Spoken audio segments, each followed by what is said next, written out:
প্রিয় শিক্ষার্থী, কেমন আছো সবাই? আশা করি ভালো আছো। আমার ইউটিউব চ্যানেলে সবাইকে স্বাগত জানাচ্ছি। আমি সঞ্জিত দাস, সহকারী শিক্ষক গণিত। আজকে আমরা পরিমিতি 16.1-এর ত্রিভুজের ক্ষেত্রফল নির্ণয়ের কতগুলো সূত্র নিয়ে আলোচনা করব। তো চলো আমরা ক্লাসটি শুরু করে দিই। তো এখন দেখো, আমি 1, 2, 3, 4, 5 নম্বর দিয়ে 5টি ত্রিভুজ এঁকে রেখেছি। 5টি ভিন্ন ভিন্ন ত্রিভুজ। তো এখন 1 নাম্বার যে তোমরা ত্রিভুজটি দেখতে পাচ্ছ, আশা করি তোমরা এই ত্রিভুজের সাথে সবাই পরিচিত। এই ত্রিভুজটা কি ত্রিভুজ? এই ত্রিভুজটি কি ত্রিভুজ? দেখো, এখানে একটা ত্রিভুজের মধ্যে যখন তোমরা এই চিহ্নটা দেখতে পাবে, তোমরা একটা ত্রিভুজের মধ্যে যখন এই চিহ্নটা দেখতে পাবে, তোমরা সহজেই এটা বলতে পারবে যে এটা একটা কি ত্রিভুজ, এটা হচ্ছে একটা সমকোণী ত্রিভুজ। তাহলে আমরা এই ত্রিভুজটার নাম দিব কি? এই ত্রিভুজটা হচ্ছে একটা সমকোণী ত্রিভুজ। তাহলে চিত্র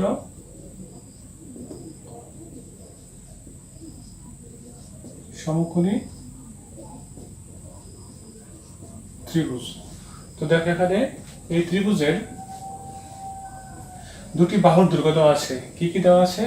এই যে ত্রিভুজ, একটা সমকোণী ত্রিভুজের, দেখো এখানে এই যে এটা হচ্ছে কি, এই সমকোণ, এই জায়গাটা কি বলে? সমকোণের এই জায়গাটা হচ্ছে 90 ডিগ্রি। 90 ডিগ্রি আর একটা নাম হচ্ছে কি? সমকোণ।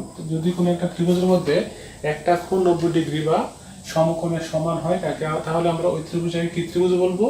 সমকোণী ত্রিভুজ বলবো। তো একটা সমকোণী ত্রিভুজের বিপরীতে যে বাহুটা থাকবে, একটা সমকোণী ত্রিভুজের বিপরীত, ধরো এটা হচ্ছে সমকোণী ত্রিভুজ, এটার বিপরীতে কোন বাহুটা আছে? এসি বাহুটা আছে।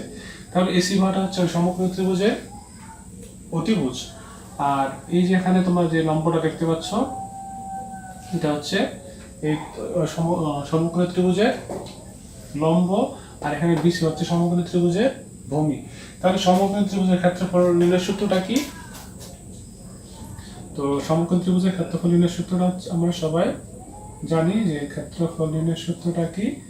যে হাফ ইন্টু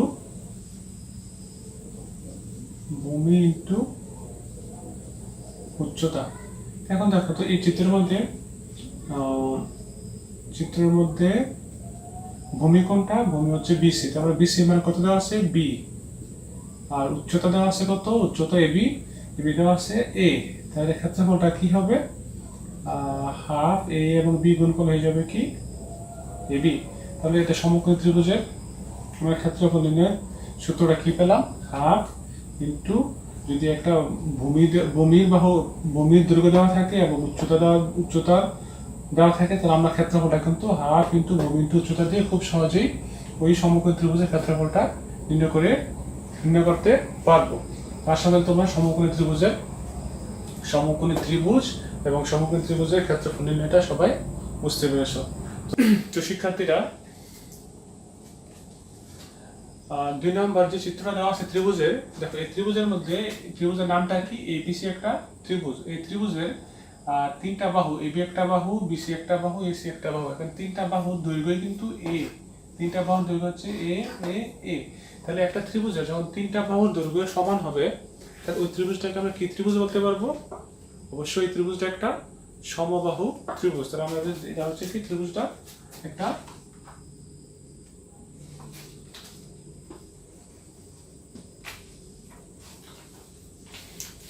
এই চিত্রটার নাম কি?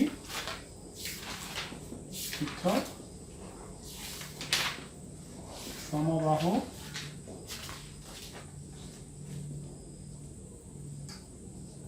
ত্রিভুজ। তো সমবাহু ত্রিভুজের ক্ষেত্রফল নির্ণয়ের সূত্রটা কি হবে? যে এক বাহুর দৈর্ঘ্য হলে ক্ষেত্রফল কি হবে? √3/4 স্কয়ার।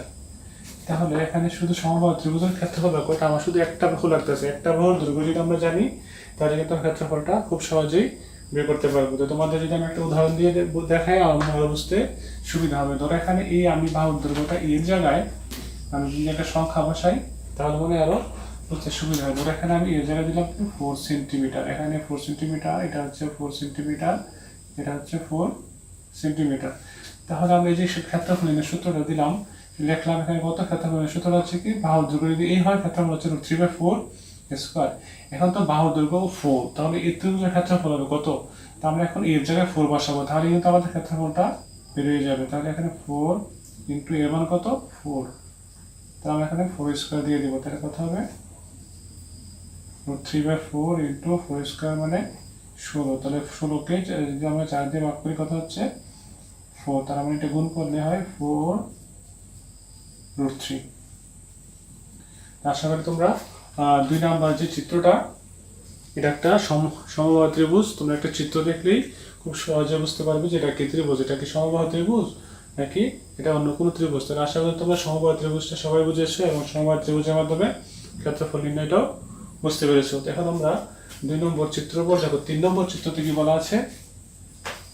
3 নম্বর চিত্রটার মধ্যে এ বি সি একটা ত্রিভুজ, এবিসি ত্রিভুজের মধ্যে এ বি এবং এসি দুইটা বাহু সমান। এখানে কি এ বি এবং এসি সমান। একটা ত্রিভুজের মধ্যে দুইটা বাহু যদি সমান থাকে তাহলে আমরা ওই ত্রিভুজটাকে বলতে পারবো কি ত্রিভুজ?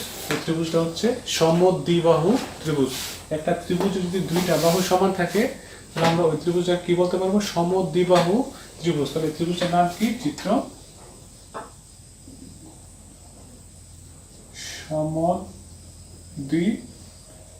সমদ্বিবাহু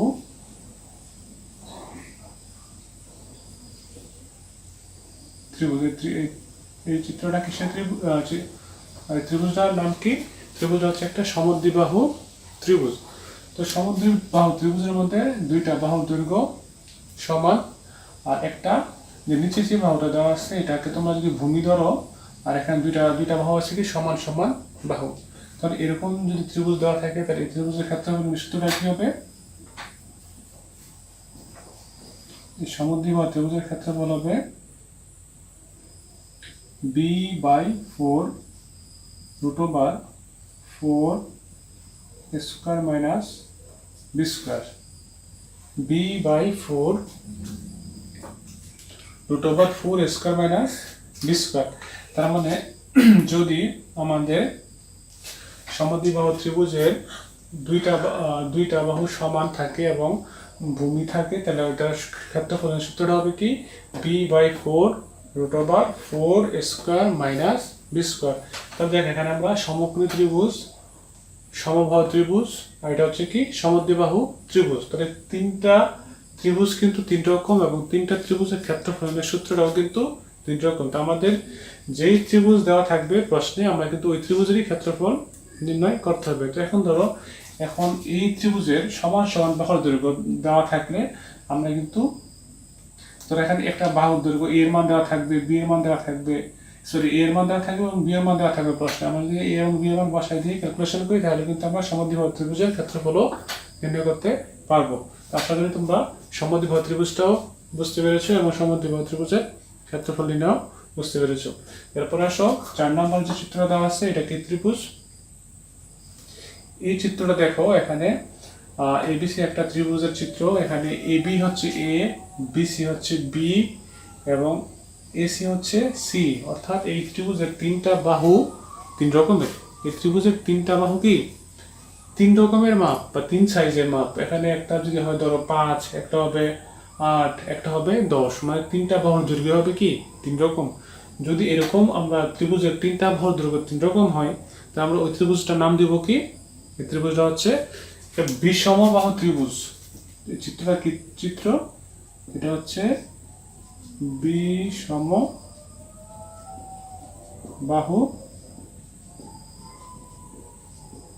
ত্রিভুজ। দেখো এটা হচ্ছে কি বিষমবাহু, তার মানে যে ত্রিভুজের 3টা বাহু 3 রকম আমরা ওই ত্রিভুজগুলোকে বলতে পারবো কি বিষমবাহু ত্রিভুজ। তাহলে এই চিত্রটা হচ্ছে একটা বিষমবাহু ত্রিভুজের চিত্র। তাহলে এই ত্রিভুজের ক্ষেত্রফল নির্ণয় করতে কি করা লাগবে? আমাদের এই ত্রিভুজের পরিসীমা লাগবে এবং আমরা পরিসীমা থেকে কি বের করবো? অর্ধ পরিসীমা লাগবে। তারপর আমরা একটা ত্রিভুজের ক্ষেত্রফলটা নির্ণয় করতে পারবো। তাহলে একটা ত্রিভুজের পরিসীমা কি?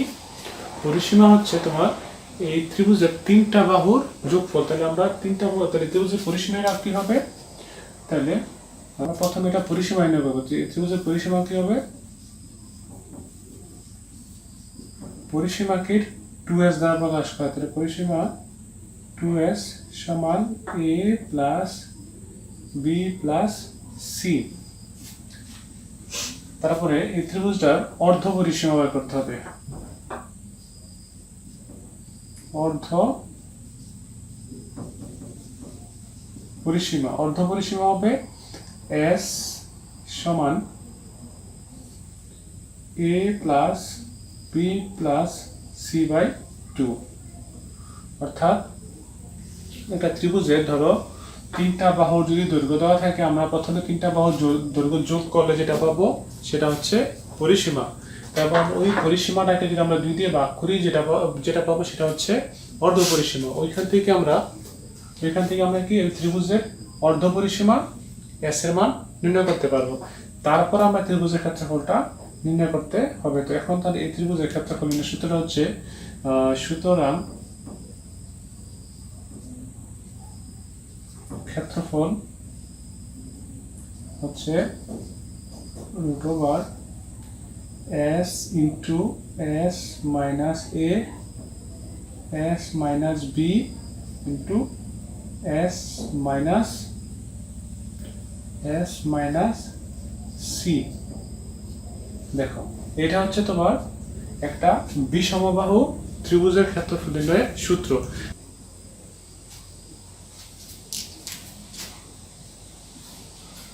আচ্ছা, তো ত্রিভুজের দুটি বাহুর দৈর্ঘ্য a ও b এবং এদের মধ্যবর্তী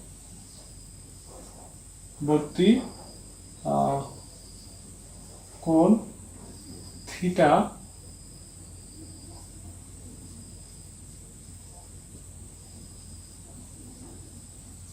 দেওয়া থাকলে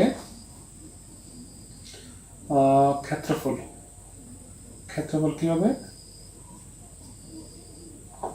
ক্ষেত্রফল হবে হাফ দুটা বাহুর দৈর্ঘ্য a b sin থিটা।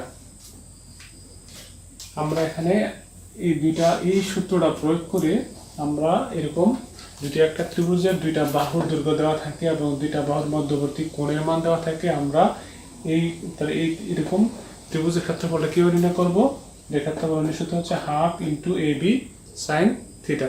এখন আমরা এখানে যে থিটা হচ্ছে কি, এখানে একটা কোণের মান দেওয়া থাকবে এবং a ও b এর দৈর্ঘ্য দেওয়া থাকবে। শুধু এখানে আমরা মানগুলো বসালে কি এরকম ত্রিভুজগুলোর ক্ষেত্রফল আমরা নির্ণয় করতে পারবো।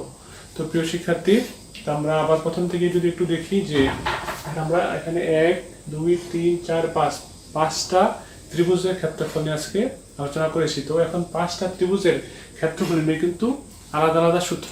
আমাদের কিন্তু ক্ষেত্রফলগুলা কোন ত্রিভুজের জন্য কিরকম ক্ষেত্রফল, আমাদের এগুলা কিন্তু ভালোভাবে মাথায় রাখতে হবে। তো এই ত্রিভুজের ক্ষেত্রফল নির্ণয় সূত্রগুলো এবং এই ত্রিভুজগুলো আমরা ভালোভাবে যদি মনে রাখতে পারি, এই অধ্যায় থেকে আমরা যে কোনো সমস্যা বা যে কোনো গাণিতিক সমস্যা আশা করি খুব সহজেই করতে পারবে। তো তোমরা